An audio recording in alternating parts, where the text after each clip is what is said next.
രോഗിയൊക്കെ ഉണ്ട്, ഞാൻ കണ്ടിട്ടുണ്ട്. ജന്മന കുരുടനാന്റെ കണ്ണ് തുറന്ന് ഞാൻ കണ്ടിട്ടുണ്ട്. ഇന്നും അതൊക്കെ നടക്കുന്നുണ്ട്. പക്ഷെ നമ്മുടെ വിശ്വാസം, ക്രിസ്തു വിശ്വാസം നമ്മുടെ ഉള്ളിൽ വാഴണം. വേറെ പ്രാർത്ഥിച്ചു നോക്കാം, ഇനി അടുത്ത പീഡിയാട്രിഷ്യനടുത്ത് പോകാന്ന് പറഞ്ഞു, നടക്കത്തില്ല. നമ്മുടെ ഉള്ളിൽ ക്രിസ്തു വിശ്വാസം വളരാൻ വേണ്ടി എന്ന് പ്രാർത്ഥിക്കണം. കർത്താവ് നിന്റെ വിശ്വാസം നീ വളർന്നു വരണേ. ആമേൻ. ഈ അധികാരങ്ങളെല്ലാം തന്നു കഴിഞ്ഞിട്ട് കർത്താവ് പറയാണ്, നിങ്ങൾ ഭൂമിയുടെ അറ്റത്തോളം പോയി എന്റെ സാക്ഷ്യം ഞാൻ പിതാവിന്റെ പുത്രന്റെ പരിശുദ്ധാത്മാവിന്റെ നാമത്തിൽ സ്ഥാനപ്പെടുത്തി അവരെ യേശുവിന്റെ ശിഷ്യരാക്കിക്കൊള്ളുന്നതാണ്. അപ്പന്റെ ശിഷ്യരാണ് അവർ. പിന്നെ നമുക്ക് മക്കളെന്നുള്ള പദവിയാണ്. സുവിശേഷത്തിലാണ് യോഹന്നാൻ 50 സുവിശേഷത്തിലൊക്കെ ലാസ്റ്റ് ശിഷ്യന്മാരൊക്കെ നമ്മളെ പിന്നെ എന്താണ് മക്കളാക്കി. അപ്പൊ നമ്മൾ മക്കളാണെന്നുള്ള പദവി തന്ന് കർത്താവ് നിർത്തിയതാണ്. അപ്പൊ യേശു നമ്മളെ ഈ കാൽവരി കുരിശ് ഇന്ന് ദുഃഖവെള്ളിയാഴ്ച ആകുമ്പോൾ കർത്താവിനെ കാൽവരി കുരിശിൽ കാണുമ്പോൾ നമ്മൾ പിന്നെ എല്ലായിടത്തും എല്ലായ്പ്പോഴും ബൈബിൾ വചനമുള്ളതാണ്, യേശു ക്രിസ്തുവിൽ ഞാൻ പൂർണ്ണ ജയാളിയാണ്. ഇത് പറയണം, എല്ലാ ദിവസവും പറയണം, ഞാൻ യേശു ക്രിസ്തുവിൽ പൂർണ്ണ ജയാളിയാണ്. സൗരഭ്യ വാസനയായി ദൈവം നമ്മളെ നടത്തിയിരിക്കുന്നത്. ആ കർത്താവിന്റെ പരിമള വാസന എപ്പോഴും ഉണ്ട്. നിങ്ങൾക്കറിയോ, ഞാൻ ഹസ്ബൻഡ് മരിച്ച് മോള് അതായപ്പോ ഞാൻ തന്നെ വീട്ടിലൊക്കെ ഇരിക്കുമ്പോൾ അല്ലെങ്കിൽ ഇവിടുന്ന് അവിടെ പോകണമെങ്കിൽ ഹസ്ബൻഡ് കൂട്ടുവാണ് രാത്രിയൊക്കെ. അങ്ങനത്തെ പരിചയമൊക്കെ ആയിരുന്നു. പക്ഷെ ഇന്ന് ഏത് സ്ഥലത്ത് ഏത് രാത്രി എന്തോ വേണോ എപ്പോഴും ഞാൻ എപ്പ പോകുന്നു, കരം പിടിക്കണേന്ന് പറഞ്ഞാൽ മതി, കരം വന്ന് പിടിക്കും. മനസ്സിലായോ? നമ്മൾ ഡെഡിക്കേറ്റ്. എനിക്ക് പ്രത്യേകിച്ച് ഇവിടെ ഇരിക്കുന്ന എല്ലാവരും ഏറ്റവും പാപിയായിരുന്നു. ആ കപ്പലിലുള്ള വിശ്വാസം, അപ്പന്റെ കൃപയും അപ്പന്റെ കരുണയും ഏറ്റവും കൂടുതൽ. ഇതൊന്നും പോരപ്പ, ഇതൊന്നും പിന്നെ റെവലേഷൻസ് ഒക്കെ ഉണ്ട്. നമ്മളെ യേശുവിൽ ഇരിക്കുമ്പോൾ നമുക്ക് ആത്മമണ്ഡലമൊക്കെ തുറന്നു നിന്ന് നമുക്കെതിരെ നമ്മളിപ്പം ഒരാൾക്ക് വേണ്ടി പോയി പ്രാർത്ഥിച്ച് സൗഖ്യമായി കഴിഞ്ഞാൽ അല്ല അവർക്ക് ചിലപ്പോൾ സൗഖ്യമാണെങ്കിൽ ഒത്തിരി കൂടിയ ഉടനെ അവിടെ നിന്ന് വിളിക്കാം, ഓ പ്രാർത്ഥിച്ചിട്ട് സൗഖ്യമായില്ലല്ലോ എന്നൊക്കെ പറയും. നമ്മളതൊന്നും എടുക്കരുത്. എനിക്ക് ഒരുപാട് നിരാശ മീൻസ് ആൾക്കാരുടെ പ്രതികരണത്തിന് കിട്ടിയിട്ടുണ്ട്. പക്ഷെ അപ്പോഴും ഞാൻ വന്നിട്ട് പ്രാർത്ഥിച്ചപ്പോ പറയും, ഞാൻ എല്ലാവർക്കും വേണ്ടി കഴിച്ചിട്ട് സുവിശേഷമായിട്ട് നടന്ന സമയത്തും എല്ലാം നടന്നിട്ട് ആൾക്കാർ എങ്ങനെയാണ് യേശുവിനെ കണ്ടത്, അങ്ങനെ എന്തെല്ലാം പറഞ്ഞവരുണ്ട്. ലോകത്ത് പല മനുഷ്യരും. പക്ഷെ കർത്താവ് ഒരു തെങ്ങാനും വഴിക്കൂടാൻ പോകുക. യേശു ഞാൻ എല്ലാവരെയും സ്നേഹിക്കുന്നു. സ്നേഹത്തിന്റെ ഉറവിടം, സ്നേഹഗായകൻ. സ്നേഹം ഇല്ലെങ്കിൽ ഏത് കൃപാവരം ഉണ്ടെങ്കിലും ഒന്നുമില്ല. നിനക്ക് സ്നേഹമില്ലെങ്കിൽ സഹജീവിയുടെ അടുത്ത് ഒരാൾ വേദനപ്പെട്ടിരിക്കുന്ന ഒരു ആശ്വാസമോ ഭക്ഷണമോ, നമ്മളെ കാണുമ്പോൾ ഒരു സങ്കടപ്പെട്ടിരിക്കുന്ന ഒരാൾ നമ്മൾ വേറെ പൈസ കൊടുത്തോ വേറൊന്നുമല്ല, ഒരു പ്രാർത്ഥന, ഒരു വചനം, യേശുവിന്റെ വചനം കൊടുത്ത് അവർക്കൊരു ആശ്വാസം കിട്ടിയ അതിനേക്കാൾ വലുത് ഈ ലോകത്തൊന്നുമില്ല. അപ്പൊ നമ്മൾ ഈ ദുഃഖവെള്ളിയാഴ്ച കാൽവരി കുരിശ് കാണണം. ദുഃഖവെള്ളിയാഴ്ച മാത്രമല്ല, എല്ലാ ദിവസവും ബൈബിൾ എടുത്തിരിക്കുമ്പോൾ അപ്പനെ കാണണം. അപ്പന്റെ കൃപകൾ അപ്പൻ തന്നെ. അപ്പൊ എല്ലാം പ്രവർത്തിച്ചിട്ട് നീ എടുക്കണം. നമ്മളത് റിസീവ് ചെയ്യണം. അതിന് നമ്മുടെ മനസ്സിനെ ഒരുക്കണം. മനസ്സ് ഒതുക്കി രൂപാന്തരപ്പെടുക. കർത്താവെ എൻ്റെ എന്തെങ്കിലും മലിനമായിട്ടുണ്ടെങ്കിൽ അതെല്ലാം കഴുകും. ആ രക്തത്തിൽ കഴുകി.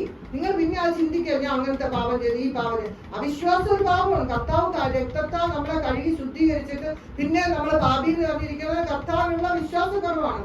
അവിശ്വാസം ഒരു പാപമാണ്. അവിശ്വാസം പാപമാണ്. അപ്പൊ നമ്മള് ആ ഏറ്റവും നിങ്ങൾ നോക്കിയാൽ അത് നമുക്ക് തന്നെ ഒരു ചൂസ് ചെയ്യാനുണ്ട്. കാരണം ബെഥസ്ദാ കുളത്തിൽ 38 വർഷം കിടന്നപ്പോ ആ അയാൾ ചെന്നിട്ട് ചോദിച്ചു യേശുവിന്റെ അടുത്ത്, യേശു അങ്ങനോട് എന്താ ചോദിച്ചു ആ മനുഷ്യന്റെ അടുത്ത്? ഞങ്ങൾക്ക് മനസ്സുണ്ട്. അപ്പൊ ഇവിടെ ഇരിക്കുന്ന നിങ്ങളെ ഓരോരുത്തർ കർത്താവ് ചോദിക്കുകയാണ്, എനിക്ക് മനസ്സുണ്ടോ? ഞാൻ റെഡിയാണ്, നീ എന്റെ അടുത്ത് വാ, എന്റെ മകള് വാ, നീ ഏത് ജാതി മതി. ഇപ്പൊ നമ്മൾ രക്ഷിക്കപ്പെട്ട് നിങ്ങളൊന്നും വേറെ ബാക്ക്ഗ്രൗണ്ട് ഇല്ലാത്തതുകൊണ്ട് ഞാൻ പറയാം, യേശുവിനെ അറിഞ്ഞ മക്കള് അവര് കർത്താവിന്റെ അടുത്ത് പോയാൽ മതി. യേശുപ്പാ ഞാൻ നിന്നെ സൗഖ്യമാക്കും, ഞാൻ നിന്റെ എല്ലാ കാര്യത്തിലും ഞാനാ നിനക്കുള്ളൂ, നീ അങ്ങനെ വിശ്വസിക്കും, നീ എന്നെ ഞാൻ നിന്റെ ഉള്ളിൽ ഇരിക്കും, നീ പറ എൻ്റെ അടുത്ത് അത് ചെയ്യാൻ, ഞാനത് ചെയ്യും. പക്ഷെ നമുക്കൊരു വോളണ്ടറി ആയിട്ടൊരു ഇത് തന്നിട്ടുണ്ട്. അതാണ് യൂത 30 വെള്ളിക്കാശ്. എല്ലാവരും പറയും യൂത പ്രീ പ്ലാന്റ് ആണ്, വിദേഹത്തെ പ്രീ പ്ലാന്റ് ഒന്നുമല്ല. യൂതയ്ക്ക് നമുക്കെല്ലാവരും സെലക്ഷൻ തന്നിട്ടുണ്ട് ഏത് തിരഞ്ഞെടുക്കണം. നമ്മുടെ ആ തെരഞ്ഞെടുപ്പ് യൂത എന്ത് ചെയ്യും ദൈവത്തിന് അറിയാം. ഇത് തെരഞ്ഞെടുക്കും. പക്ഷെ ദൈവം ആദ്യമേ യൂത അങ്ങ് 30 വെള്ളിക്കാശിന് നോക്കി വെച്ചിരുന്നതെന്നല്ല. പക്ഷെ യൂത അങ്ങനെ പോയി. അത് യൂതയുടെ സെലക്ഷനാണ്. അവൻ സെലക്ഷനാണ് അവൻ വാങ്ങിച്ചത്. നമ്മൾ ഓരോരുത്തരും യേശുപ്പയുടെ കൃപ, കരുണ, ദയ എല്ലാം അപ്പം കാൽവരിയിലൂടെ തന്ന എല്ലാം ഞാൻ അക്സെപ്റ്റ് ചെയ്യും. എന്റെ വീട്ടിൽ, എന്റെ കുഞ്ഞുങ്ങളുടെ വിഷയത്തിൽ എല്ലാം ഞാൻ സ്വീകരിക്കാൻ തയ്യാറാണ്. നമ്മൾ വലിയ എല്ലാ വചനമായിട്ട് ഒരു സന്തോഷത്തോട് ഞാൻ അപ്പൻ്റെ സംസാരിക്കാം. നിങ്ങളുടെ ഹൃദയത്തിൽ നിങ്ങൾ ആ വിഷമങ്ങളങ്ങ് പറയണം. ഞാനിരുന്ന് ഇന്നലെ 3:30 വരെ എനിക്ക് ഒരു പ്രത്യേകതയില്ലായിരുന്നു. 3:30 മണിവരെ ഇരുന്നിങ്ങനെ ഷെയർ ചെയ്യും. അപ്പോ പരിശുദ്ധാത്മാവ് ചിലപ്പം ദർശനം കാണിക്കും, ചിലപ്പോ വചനം തരും, എല്ലാവർക്കും തരും. ദൈവത്തിന് മുഖവശമൊന്നുമില്ല. പക്ഷെ നമ്മളെ ഡിപ്പെൻഡൻസ്, മനസ്സ് എത്ര ആശ്രയിക്കണം അങ്ങനെയാണ്. എല്ലാ കാര്യവും ആര് പ്രാർത്ഥിക്കാൻ വിളിച്ചാലും ഏത് വിഷയം വിളിച്ചാലും ഞാൻ വലിയ പുള്ളിയൊന്നും അല്ല, യേശുപ്പയാണ്. നിങ്ങൾക്ക് ഇവിടെ വന്ന് ഇത് പറഞ്ഞ യേശുപ്പ പറഞ്ഞാണ് പറഞ്ഞു തന്നെ. യേശുപ്പക്കാള് വലിയൊരു കൃപയോ ഒന്നുമില്ല. പരിശുദ്ധാത്മാവ് ഇന്ന് പിതാവാം ദൈവം, പുത്രനാം ദൈവം, പരിശുദ്ധാത്മാവ് ഏക സത്യദൈവം, ഏക സത്യദൈവം. അത് നമ്മുടെ ഉള്ളിൽ ഇരിക്കുമ്പോൾ നമ്മൾ പ്രൗഡായിട്ട് നടക്കുന്നുണ്ട്. അത് പറയണം എല്ലാവരും. അങ്ങനെ അങ്ങ് വിശ്വസിക്കണം. ഞാൻ ദൈവമകളാണ്, എന്നിൽ യേശു വസിക്കുക, എന്നിൽ വസിക്കുന്നതാണ് നിത്യജീവനുണ്ട്. പുത്രനിൽ വിശ്വസിക്കണം, പുത്രനിൽ വിശ്വസിക്കണം. പിതാവ് പറയുന്ന എല്ലാ പുത്രൻ നമ്മൾ പഠിപ്പിച്ചു തരും. ആ പുത്രനിലുള്ള എല്ലാം നമ്മളിലും ഉണ്ട്. പാക്കേജായിട്ട് പരിശുദ്ധാത്മാവ് വന്നിരിക്കുകയാണ്. ആ പരിശുദ്ധാത്മാവിന് ഇപ്പൊ നമ്മൾ ചില സമയം നമുക്ക് പ്രാർത്ഥിക്കാൻ പറ്റാതെയുള്ള ആ സമയമൊക്കെ ഇരുന്ന് സ്തോത്രം പറയണം, ധ്യാനിക്കണം. ക്രൂശിലൂടെ ഞാൻ ആ ക്രൂശിലെ രക്തം ഒഴുകുന്ന കണ്ട ദിവസം 3 ദിവസം എനിക്ക് അതിന് അനങ്ങാൻ പറ്റില്ല. ബ്ലഡ് ഓഫ് ജീസസ് ഒഴുകി ഒഴുകി വരണ ആ ദർശനം.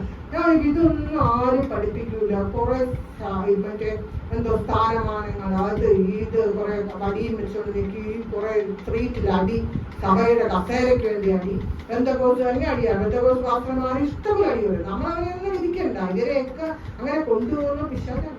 Evil spirit. ഒരാളൊരു ചീത്തക്കാര്യം ചെയ്യാൻ വിചാരിച്ചോളാം, നമുക്ക് തന്നെ എനിക്ക് തന്നെ ഇപ്പൊ ഒരു ദേഷ്യം വന്ന മറ്റേ കയറി പിശാച് ഇട കയറി.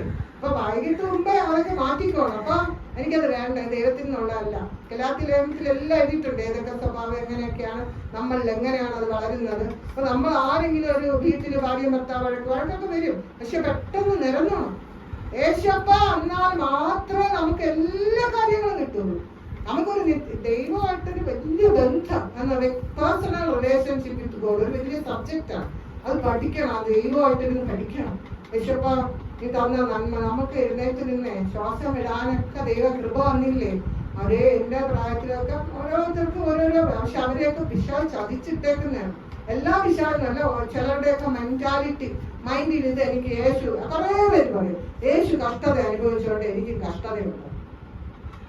ഇങ്ങനെ കർത്താവ് പഠിപ്പിക്കുന്നില്ല. യേശു ഞാൻ വേറൊരു ബാക്ക്ഗ്രൗണ്ടിൽ നിന്ന് വന്നുകൊണ്ട് എനിക്ക് പരിശുദ്ധാത്മാവാണ് ഞാൻ ഇവിടെ എന്ന് പറഞ്ഞ ഏതെങ്കിലും ഒരു കാര്യം നിങ്ങൾ എന്നോട് ചോദിക്കുകയാണ്, അത് എനിക്ക് ദൈവം പറഞ്ഞു തന്നെയാണ് ഞാൻ പറഞ്ഞു. ഒരു പ്രസ്ഥാനത്തിനും ഞാൻ എന്തെങ്കിലുമൊക്കെ ആരോടെങ്കിലും എനിക്ക് ഏറ്റവും ഇഷ്ടം യേശുവിനെ അറിയാത്തവർക്ക് യേശുവിനെ പറഞ്ഞു കൊടുക്കണം. യേശുവിനെ അറിയാത്തവർക്ക് യേശുവിനെ പറയണം. ഒരു മനുഷ്യരെ വീഡിയോ എടുത്ത് ഞാൻ 1-2 ചർച്ചിലെ പുറത്ത് ആ വീഡിയോ എടുത്ത് എൻ്റെ അടുത്ത് പറയാതെ യൂട്യൂബിൽ ഇട്ട് അവിടെ ഫോൺ വിളിച്ച് എൻ്റെ അടുത്ത് ചോദിക്കാം, അത് ക്യാൻസൽ ചെയ്യണം. എനിക്ക് പരസ്യം ഇഷ്ടമില്ല, വേറൊന്നുമല്ല. എനിക്ക് പരസ്യം എന്നെ പിടിച്ച് യേശു അപ്പൊ ഇങ്ങനെ നിപ്പുണ്ട് ഭർത്താവ്. ഞാൻ എന്റെ പരസ്യം എനിക്ക് വേണം, എനിക്ക് ഇഷ്ടം. എന്താണ് ഇപ്പൊ ഇവിടെ വലിയ ഞാൻ പേരോ നിനക്കറിയാം, ആ പാസ്റ്റൊക്കെ ഇങ്ങനെ വിളിച്ചുകൊണ്ടിരിക്കുന്ന വീഡിയോ സിസ്റ്റർ എന്തിനാ എനിക്കറിഞ്ഞൂടാ. എനിക്ക് ഇനി ഏതെങ്കിലും ദിവസം യേശുപ്പ പറയാം നീ അത് ചെയ്യും, ഞാൻ പറഞ്ഞോളൂ, നീ പറയുന്ന ആർക്കെങ്കിലും കേൾക്കാം, ആർക്കെങ്കിലും അത് കേട്ട് സാക്ഷിയാവണമെങ്കിലോ ആരെങ്കിലും അത് കേട്ട് യേശുപ്പയുടെ സ്നേഹം വരിക, അത് കർത്താവ് പറയട്ടെ. അതിന് മുമ്പ് നമ്മൾ ഒന്നിനും ചാടി ഇറങ്ങി ഒരു കാര്യത്തിൽ നിങ്ങൾ ആരും ചാടി പുറപ്പെടാൻ യേശുപ്പ പറയും. യേശുപ്പ എന്ന് പറഞ്ഞാൽ എല്ലാം നമ്മുടെ എല്ലാം നമ്മൾ പാടില്ല, നീ എന്റെ എല്ലാം, നീ എന്റെ സർവ്വമാണ്, എല്ലാത്തിനും വരിക. അപ്പാ ഞാൻ നിന്നെ സ്നേഹിക്കുന്നു. First preference God. മക്കളൊന്നും അല്ല, ഫസ്റ്റ് പ്രിഫറൻസ് ഗോഡ്. അപ്പം നമുക്ക് അതിൻ്റെതായ എല്ലാ അനുഗ്രഹങ്ങളും ഇട്ട് എന്റെ സാക്ഷ്യമൊന്നും ഞാൻ പറഞ്ഞില്ല. എനിക്ക് ദൈവം തന്നതൊക്കെയാണ് ഞാൻ പറഞ്ഞത്. ഇതെല്ലാം കണക്റ്റഡ് ആണ്. എന്റെ ജീവിതത്തില് മാറ്റം